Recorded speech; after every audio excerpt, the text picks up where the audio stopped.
Celeste's hands were shaking so badly, she almost dropped her phone. Her clothes were piled in trash bags on the front lawn. Black bags. The cheap kind that split when you pick them up. Her favorite blazer was hanging out of one, dragging in the dirt. A locksmith was crouched at her front door, drill in hand. Metal shavings falling like snow onto the welcome mat she'd picked out 2 years ago. And her mother-in-law stood in the doorway, arms crossed over her chest, watching it all happen with this small, satisfied smile. Like she'd finally won something. Celeste pressed the phone to her ear. Her heart was hammering so hard she could hear it in her skull. The line clicked. 911. What's your emergency? Celeste took a breath. Her voice came out cold. Steady. Like she was reporting a system failure at work, not the complete destruction of her life. I'm being evicted from a house I own. By people who don't pay a single bill. The operator paused.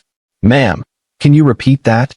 My husband and his mother are trying to throw me out of my own house. Right now? I need police here immediately. Behind her, the locksmith's drill whined. Sunja said something in Korean. Sharp. Dismissive. Celeste didn't turn around. She kept her eyes on the street, waiting for the red and blue lights that would change everything. 20 minutes earlier, Celeste Morrison had been sitting in her car in the parking lot of Northgate Systems, staring at an email on her phone. Server maintenance canceled. Go home early. Enjoy your afternoon. She'd laughed. Actually laughed. When was the last time she'd gone home early? When was the last time she'd gone home and felt like it was actually home? Celeste was a systems engineer. The kind who fixed problems that couldn't afford to break. Military software. Encrypted communications. Things that kept people alive. She was good at her job. Great at it, actually. Which is why she worked 70-hour weeks and came home too tired to argue about spices or shower schedules or any of the thousand small humiliations that had become her daily life. But today, she was going home early. Maybe she'd sleep. Maybe she'd order Thai food and eat it in bed and not share it with anyone. Maybe she'd feel like a person again, just for an afternoon. She pulled out of the parking lot, turned onto Riverside Drive, and headed home. The drive took 12 minutes. 12 minutes of imagining what it would feel like to walk into an empty, quiet house. No passive-aggressive notes on the counter.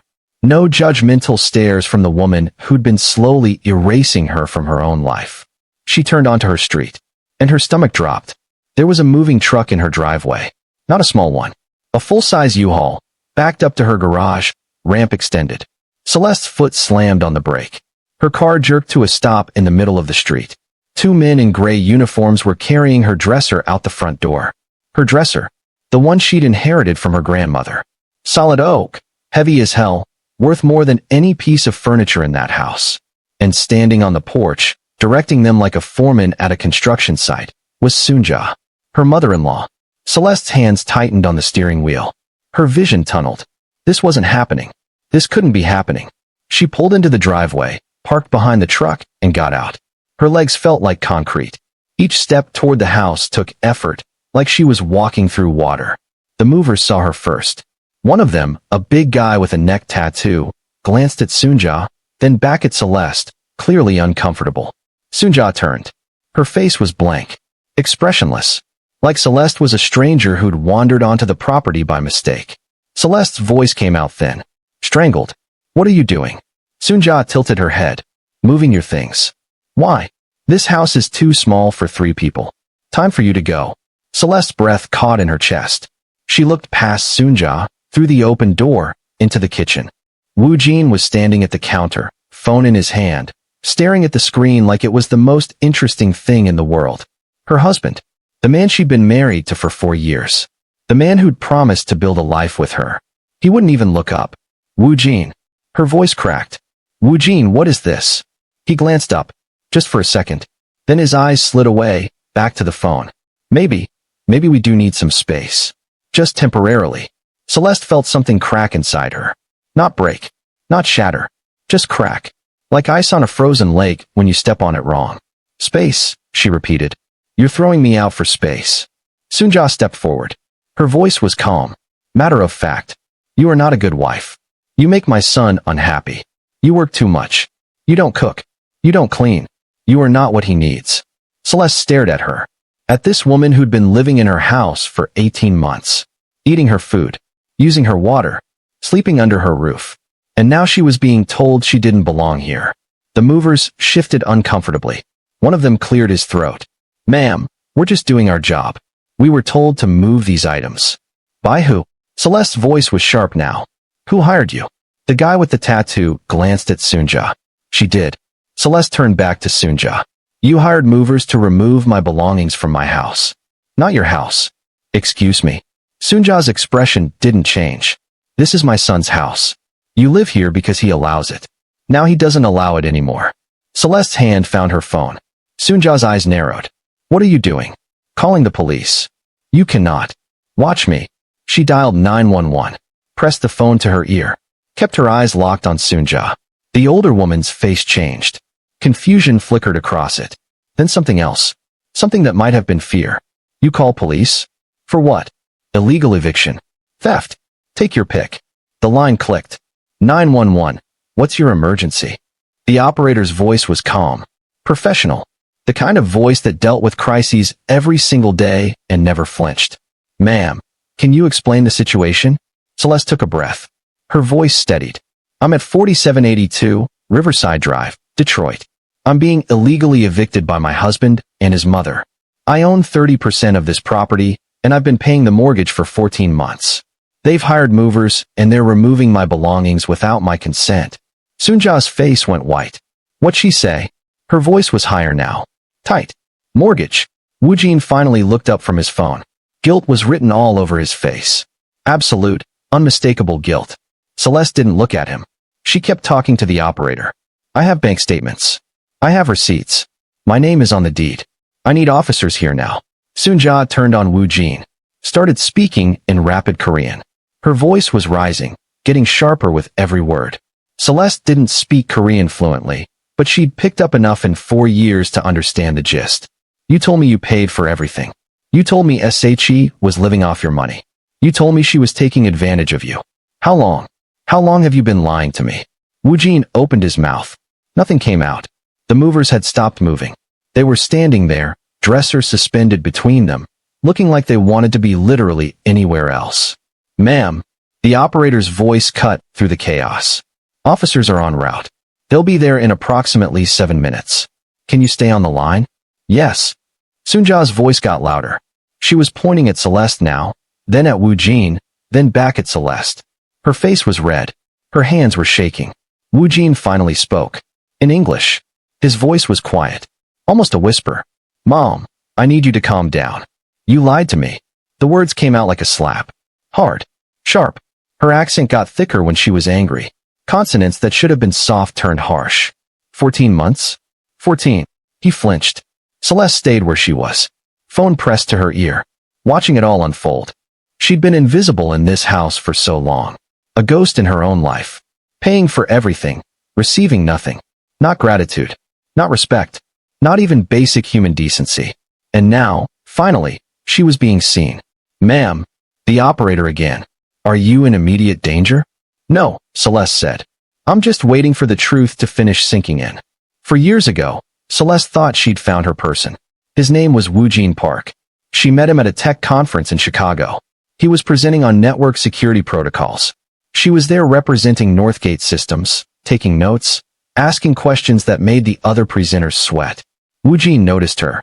After his presentation, he found her at the coffee station, fumbling with one of those industrial espresso machines that only ever work for the people who don't actually need caffeine. Here, he'd said, reaching past her to press a button she hadn't seen. You have to hold it for 3 seconds. She'd looked up at him. Really looked. He had kind eyes. The kind that crinkled at the corners when he smiled.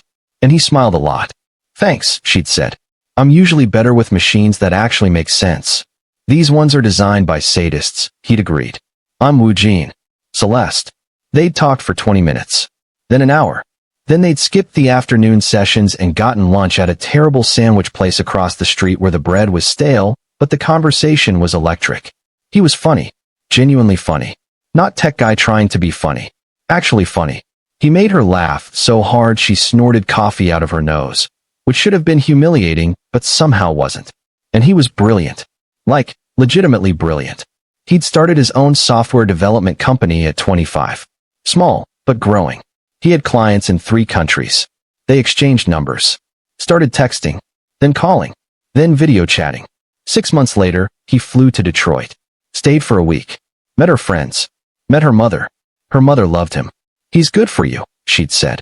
He makes you smile again. Celeste hadn't realized she'd stopped smiling until someone pointed it out.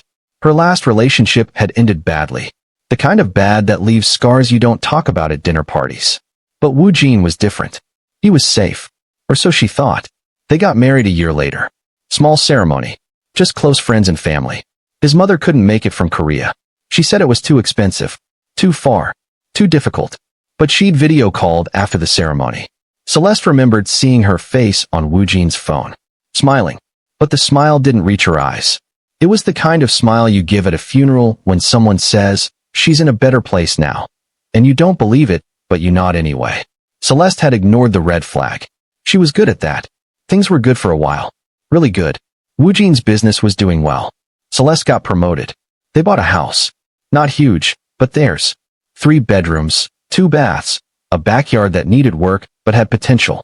They talked about renovations. Maybe a deck. Maybe a garden. Maybe kids, eventually. Then Woo Jin's biggest client pulled out.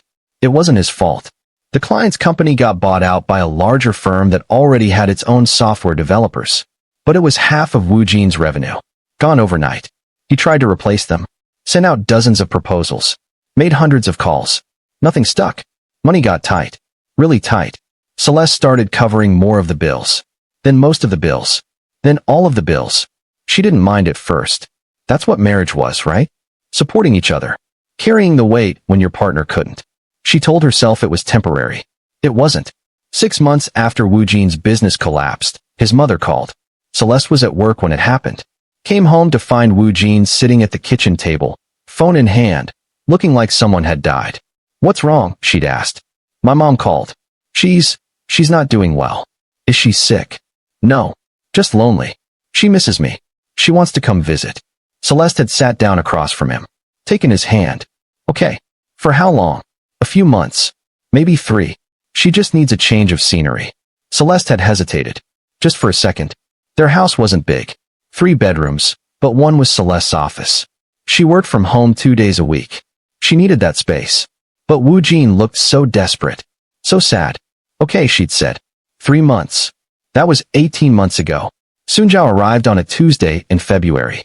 Celeste took the afternoon off work to pick her up from the airport. She'd made a sign. Welcome, Soonja, with little flowers drawn around the edges. She'd felt stupid holding it, but Woo Jin said his mother would appreciate the gesture. Soonja came through the arrival gate pulling a single suitcase. Small. Compact. Like she was planning to travel light. Celeste waved. Soonja saw the sign, saw Celeste, and her expression didn't change. No smile. No wave back. She walked over. Stopped in front of Celeste. You are Celeste. Yes. It's so nice to finally meet you in person. Where is Woo Jin? He's at home. Getting the guest room ready. I thought I'd pick you up, and we could get to know each other on the drive. I am tired. We go now. She'd walked past Celeste toward the exit. Celeste stood there for a second, holding her stupid sign, feeling like she'd just failed a test she didn't know she was taking. The drive home was silent. Celeste tried to make conversation. Asked about the flight. About Korea. About Soonja's hobbies. Soonja answered in monosyllables. Fine. Good. No. By the time they pulled into the driveway, Celeste's jaw ached from forcing a smile. Woo Jin came out to greet them. Soonja's entire face transformed. She lit up. Hugged him. Started speaking rapid Korean, touching his face, his hair, looking at him like he'd just returned from war.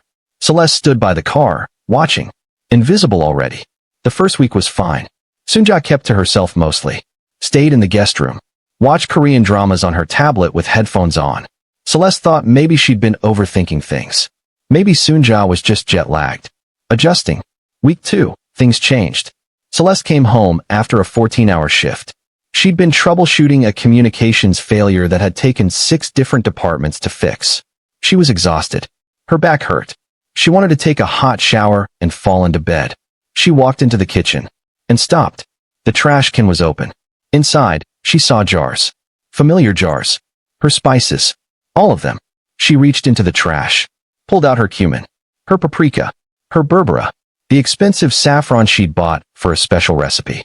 None of it was expired. None of it was bad. It was just gone. Soonja came into the kitchen, wiping her hands on a dish towel.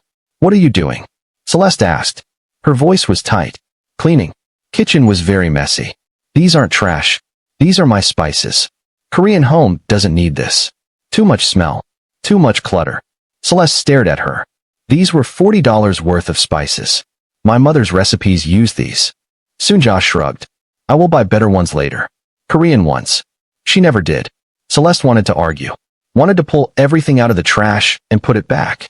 But she was so tired. And Soonja was a guest. And it was just spices. She let it go. That was her first mistake. The notes started in week 3. Celeste found the first one taped to the bathroom mirror. "Celeste, shower before 7 a.m. Water too loud. Wakes everyone." Celeste showered at 6:30 every morning. Had been for years. She ignored the note. The next day, there was another one on her laptop. "Celeste, don't leave work things in living room." Very messy. Very unprofessional. Her laptop had been on the coffee table. She'd been working on a security patch at 11 p.m. because there was a system vulnerability that couldn't wait. She moved the laptop to her office. Then came the note on the refrigerator. "Celeste, talk quieter on phone. Very rude to be so loud." She'd been on a conference call with contractors in Germany. At 8 p.m. in her own house. Celeste left that note where it was. Went to find Woo Jin. He was in his office. Playing a video game. "Can we talk?" He paused the game. Didn't turn around. "What's up?" "Your mother is leaving me notes." "Notes?" "Telling me how to live in my own house. Criticizing everything I do." He finally turned around. Sighed. "She's just trying to help. She's used to running her own household. She probably thinks she's being helpful. She threw away my spices." "What?" $40 worth. Said they were too messy. Too smelly." Woo Jin ran a hand through his hair. "I'll talk to her." He never did. Or if he did, it didn't change anything.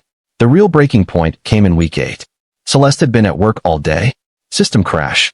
3 different divisions screaming at her simultaneously. She'd skipped lunch. Skipped dinner. Finally got everything stabilized around 9 p.m. She drove home in a daze. Pulled into the driveway. Walked through the front door. The smell hit her first. Korean food. Something rich and savory. Her stomach growled. She walked into the kitchen. Soonja was at the stove. Woo Jin was setting the table. 2 plates. 2 sets of chopsticks. Celeste stood in the doorway. "That smells amazing," she said. "I'm starving." Soonja didn't turn around. "We already ate." Celeste looked at the stove. At the pot of stew. Still steaming. Still full. "There's plenty left," she said. "Can I?" "You don't like Korean food. You always order something different." Celeste's stomach twisted. "I've never said I don't like Korean food." Soonja finally turned around. Looked at Celeste like she was a stranger. "You don't eat with us. You work too much. Always on phone. Always busy. Why should I make food for someone who is never here?" Celeste looked at Woo Jin. He was staring at his plate. "Woo Jin," she said quietly. "Tell her." "Nothing." "Woo Jin, tell your mother that I work 70 hours a week because I'm paying for this house. Tell her I'm on the phone because I'm keeping this roof over our heads. Tell her." "Maybe you should just order something," he said. Still not looking up. Celeste felt something crack inside her chest. She walked to the bedroom, closed the door, sat on the edge of the bed, and opened her banking app. She'd been avoiding this, telling herself it didn't matter. That money was just money, but now she needed to see it, needed to know. She scrolled through 14 months of transactions. Mortgage, $3,400 per month. Her account, every single month. That was $47,600. Property tax, $4,200. Paid from her savings in April. Homeowner's insurance, $1,800. Her credit card. Utilities, $520 per month average. Her card. Every month. That was another $7,280. Groceries, $1,100 per month average. Her card. That was $15,400. And then there were Woo Jin's business expenses. Website hosting, $200 per month. Software subscriptions, $400 per month. Marketing budget, $300 per month. Networking events, $500 per month. Equipment, $200 per month. All her card. For a business that was making $0. That was $22,400. She added it up. $68,340. In 14 months, She had paid $68,340 to live in a house where she wasn't allowed to keep her own spices, where she was criticized for working too much, where she wasn't even fed dinner. And Soonja thought Woo Jin was the provider. Thought Celeste was the dependent wife, the one taking advantage of her son. Because Woo Jin had never told her the truth. Not once. Celeste confronted him that night. She waited until she heard Soonja's bedroom door close. Then she went to Woo Jin's office. He was back on his game. Headphones on. She unplugged his monitor. Hey, does your mother know I'm paying for everything? He went very still. What? The mortgage. The taxes. The insurance. The utilities. The food she's cooking. The water she's using for her 3-hour baths. Does she know that I'm paying for all of it? Silence. Woo Jin. Answer me. He took off his headphones.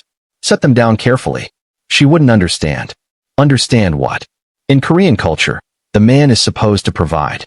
He's supposed to take care of his wife. If she knew I wasn't, she'd be ashamed. She'd think I failed. Celeste stared at him. So you lied to her? For 14 months. I didn't lie. I just didn't tell her. That's lying. It's complicated. It's not complicated. You let your mother think I'm a freeloader. You let her disrespect me in my own house. You let her throw away my things and leave me notes and exclude me from dinner. All because you didn't want to admit you're not making money. His jaw tightened. I'm trying. I'm working on it. With what money? Mine. I'm funding your business expenses. Your networking events. Your equipment that never gets used. I'm paying for everything while you pretend to your mother that you're the provider. I'm going to pay you back. When he didn't answer, Celeste felt something harden inside her. Something that had been soft and hopeful and willing to bend. Not anymore. I want her to know, Celeste said. Tomorrow, you're going to sit down with your mother and tell her the truth. All of it. Celeste, please. Or I will. She walked out. Went to bed. Didn't sleep.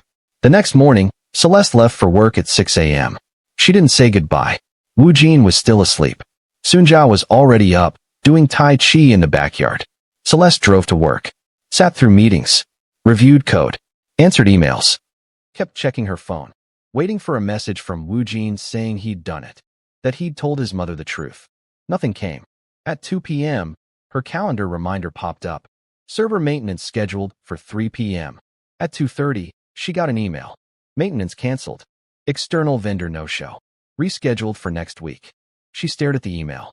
She could go home. Actually go home early. For once in her life.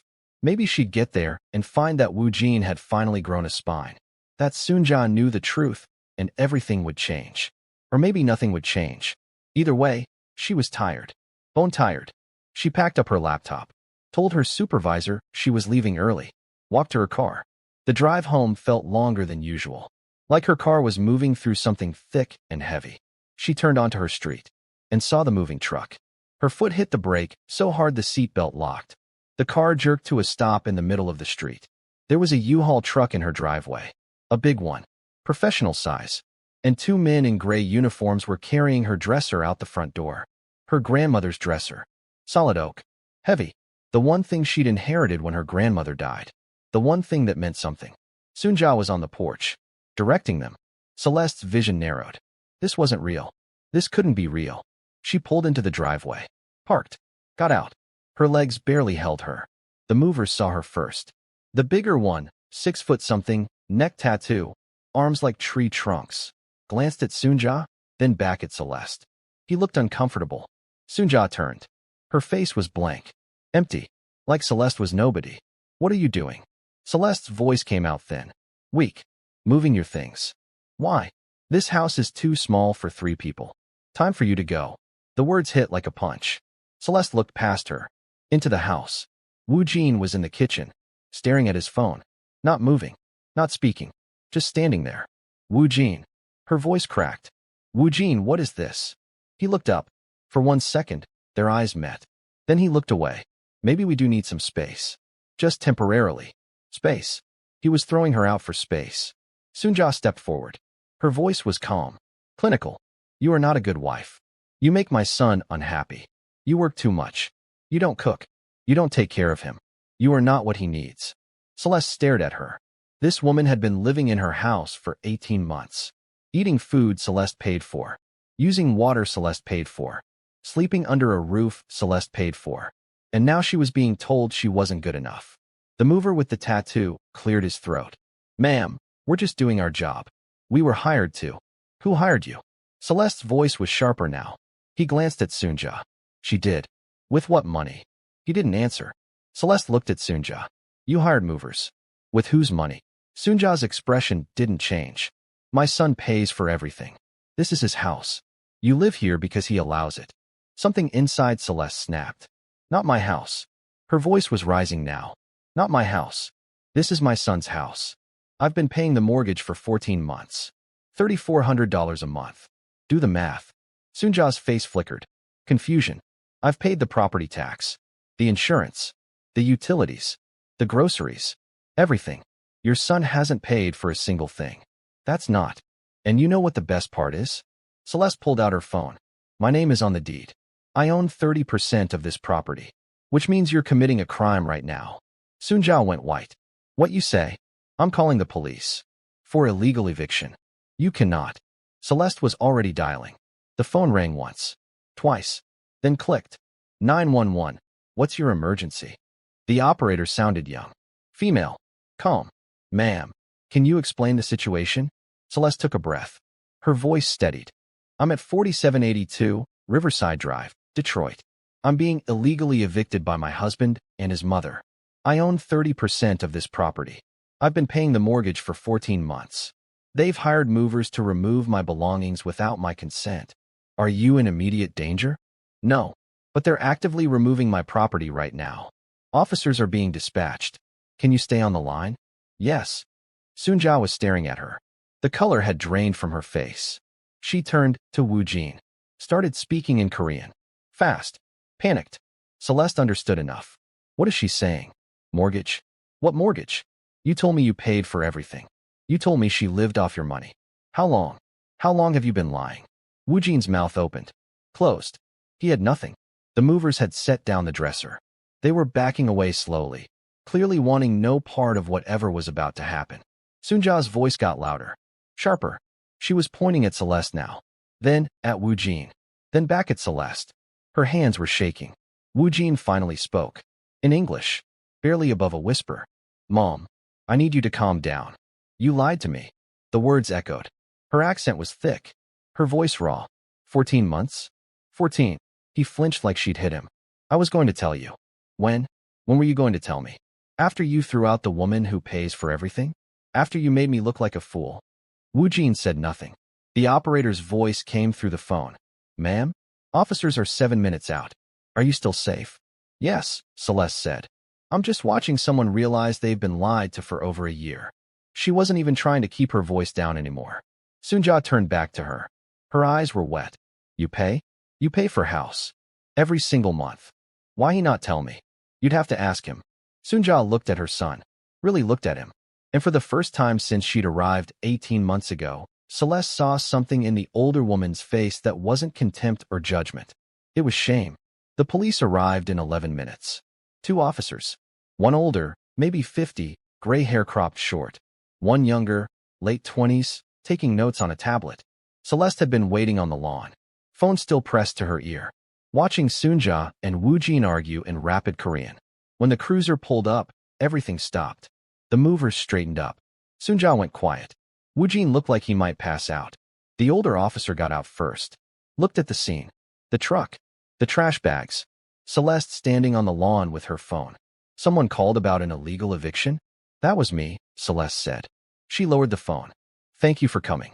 He nodded. Walked over. His name tag, said Martinez. Can you explain what's happening here?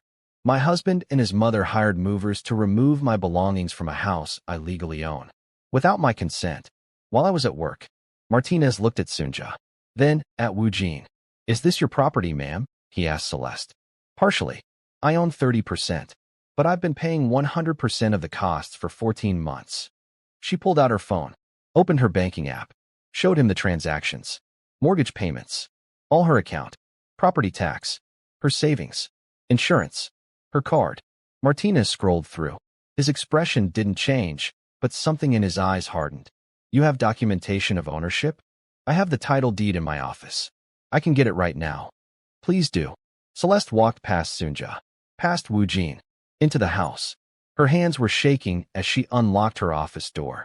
She kept her important documents in a fireproof safe.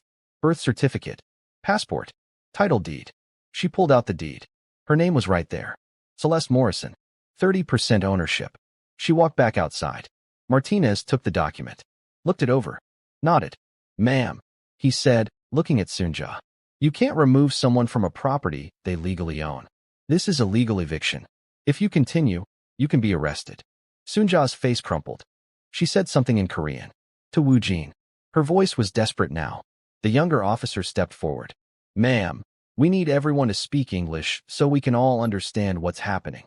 Sunja looked at him, then at Celeste, then back at Woo Jin. You tell me you pay everything. You tell me she live off your money. You make me think she lazy. She bad wife. Her voice broke. But she pay everything? She pay and I treat her like nothing. Woo Jin's face was red. He looked like he wanted the ground to open up and swallow him. I was going to tell you. Liar. The word came out flat. Hard. Martinez cleared his throat. Ma'am, I'm going to ask you and your son to gather your immediate belongings and leave the property. Ms. Morrison has the legal right to be here. You do not have the legal right to remove her. But, if you refuse, I'll have to place you under arrest. Do you understand? Sunja's eyes filled with tears. She nodded. Martinez looked at the movers. You two can go. This job is over. The guy with the tattoo looked relieved. We don't get paid? You'll have to work that out with whoever hired you. But you're not removing anything else from this property. They didn't argue. Just folded up the ramp, got in the truck, and drove away. Sunja stood there for a moment, looking at the house, at the trash bags on the lawn, at Celeste. Then she turned and walked inside. Woo Jin followed. Martinez looked at Celeste. Do you want to press charges? Celeste thought about it. She could. She probably should. But what would that accomplish? No, she said finally. I just want them out. He nodded. We'll wait until they leave. Make sure there's no further conflict. Thank you. They stood there in silence, watching the house. 10 minutes later, Sunja came out with one suitcase. Small. The same one she'd arrived with 18 months ago. She didn't look at anyone. Woo Jin came out with a backpack and a duffel bag. He glanced at Celeste, opened his mouth like he wanted to say something, then closed it. They got in his car, drove away. The officers waited until the car disappeared around the corner. You going to be okay? Martinez asked.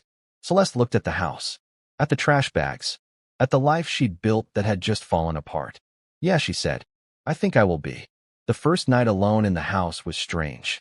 Quiet. Too quiet. Celeste dragged the trash bags inside, started unpacking, putting her life back where it belonged. She found things she'd forgotten about. Books Sunja had hidden. Photos Sunja had taken down. A blanket her mother had made, shoved in the back of a closet. She put everything back. Then she went to the kitchen, looked at the empty spice rack. Tomorrow, she'd buy new spices. Better ones. Tonight, she ordered Thai food. Ate it in bed. Didn't share it with anyone. It was the best meal she'd had in months. Woo Jin called 17 times in 2 days. Celeste didn't answer once. She didn't block him. Just let it ring. Let him wonder. On day 3, there was a knock at the door. Celeste looked through the peephole. Sunja, alone, holding a small wooden box. Celeste's first instinct was to pretend she wasn't home, to let the older woman stand there until she gave up and left. But something made her open the door. Just a crack. What do you want? Sunja's eyes were red, swollen, like she'd been crying for days. I need to speak with you. Please. Celeste didn't move. 5 minutes, Sunja said. Then I go. I promise. Celeste opened the door wider. Sunja stepped inside, looked around like she was seeing the house for the first time. I was very wrong. Her English was slow, careful, like she'd been practicing. Woo Jin lied to me. For many months. He told me he paid for everything. He told me you depended on him. Celeste said nothing. I thought you were weak. I thought you were taking from my son. Her voice cracked. I thought you were bad wife because you work too much. Because you not cook. Because you not do things I think wife should do. She took a breath. But you gave everything. You paid everything. You worked hard to take care of my son. And I. Her voice broke completely now. I was cruel to you. I threw away your things. I made you feel small in your own home. I treated you like nothing. Tears were running down her face. I am very ashamed. Celeste felt something loosen in her chest. Not forgiveness. Not yet. But something. Sunja held out the wooden box. This was from my wedding. 50 years ago. My mother gave it to me. She told me to give it to my daughter-in-law when I found one who earned my respect. She opened the box. Inside was a silver ring. Korean design. Intricate. Beautiful. Clearly old. You earned it. You earned it from the first day. I just didn't see it. I didn't want to see it. She held the box out to Celeste. I don't expect you to forgive me. I don't expect you to even keep this. But I need you to know, you are stronger than my son. You are stronger than me. And I was wrong about you. Celeste took the box. Inside, along with the ring, was a note. Handwritten in shaky English. You are stronger than my son. Stronger than me. You carry everything and never complain. You give everything and ask for nothing. I taught my son wrong things. I taught him man should lead, even when he give nothing. I taught him woman should be quiet, even when she carry everything. You showed me the truth. I hope someday you forgive me. But I understand if you cannot. Sunja? Celeste looked up. Sunja bowed. Deep. Formal. The kind of bow that means respect. Then she turned and walked to the door. Wait, Celeste said. Sunja stopped. Why did it take this long? Why didn't you ask questions? Why didn't you wonder where the money was coming from? Sunja was quiet for a long moment. Because I didn't want to know, she said finally. I wanted to believe my son was strong. Was provider. Was man I raised him to be. She paused. It is easier to blame you than to see truth about him. She opened the door. I fly back to Korea tomorrow. I will not contact you again. But I want you to know, you deserve better than my son. You deserve better than me. She walked out. Celeste stood in the doorway, watching her go. She looked down at the ring in her hand. It was beautiful, intricate, worth something. But it couldn't undo 18 months of cruelty. Some apologies come too late. She closed the door, set the box on the table, and didn't open it again. Celeste filed for divorce 6 weeks later. Her lawyer was a woman named Patricia Chun. Sharp. No nonsense. The kind of lawyer who'd seen every trick in the book and had responses for all of them. He's going to fight you on the house, Patricia said during their first meeting. He'll claim he's entitled to half. Let him try. Patricia smiled. I like you. The paperwork was filed on a Monday. Woo Jin's response came 3 days later. He wanted half the house, half the equity, half of everything. His lawyer argued that Michigan was a no-fault divorce state, that marital property should be divided equitably. Patricia's response was 14 months of bank statements. Every mortgage payment, every utility bill, every grocery receipt, every single dollar Celeste had paid while Woo Jin contributed nothing. Your client hasn't paid for anything in over a year, Patricia wrote in her response. My client owns 30% of the property outright. She's paid 100% of the costs. Your client is entitled to exactly nothing. Woo Jin's lawyer tried to argue that his contributions were non-financial, that he'd provided emotional support, that he'd maintained the home. Patricia laughed when she read that. Emotional support? He let his mother abuse her. Maintain the home? He couldn't even tell his mother the truth. The judge agreed. The hearing took 20 minutes. Celeste presented her evidence. The bank statements. The receipts. The title deed. Woo Jin's lawyer tried to argue that his client's business had failed through no fault of his own, that he'd been trying to rebuild, that he deserved consideration for his efforts. The judge looked at Woo Jin. Sir, did you inform your wife that you weren't contributing financially? Woo Jin shifted in his seat. I planned to pay her back. That's not what I asked. Did you inform her that you weren't paying bills? Silence. Did you inform your mother that your wife was paying for everything? More silence. The judge looked at the paperwork. Then at Celeste. Ms. Morrison, the house is yours. Your ex-husband has no claim to it. You'll retain full ownership of your 30%, and his 70% will be transferred to you as recompense for 14 months of sole financial support. Celeste felt something break inside her chest. Not pain. Relief. Woo Jin tried to appeal. It was denied. The divorce was finalized 3 months later. Sunja flew back to Korea the week after the hearing. But before she left, she sent one last message. Through a translator. A long email. Celeste read it on her lunch break, sitting in her car in the parking lot at work. Dear Celeste, I am writing this with help because my English is not good enough to say what I need to say. I have spent 2 months thinking about what I did to you, how I treated you, what I believed about you. I raised my son wrong. I taught him that men should lead even when they give nothing. I taught him that women should stay quiet even when they carry everything. I taught him that providing money was less important than appearing to provide money. I taught him to lie. When I was young, Women in Korea had few choices. We married. We raised children. We kept quiet. And our worth was measured by our husband's success. I wanted better for my son. I wanted him to be successful, to be respected, to be strong. But I never taught him to be honest. I never taught him to be humble. I never taught him that partnership means carrying weight together, not pretending to carry weight while someone else does the work. You showed me everything I taught him wrong. You are strong in ways I was never strong. You speak when you should speak. You stand up when you should stand up. You do not accept disrespect. I wish I had been like you when I was young. I know you will not forgive me. I do not ask you to. I only ask that you know you were right. About everything. You deserved respect from the first day.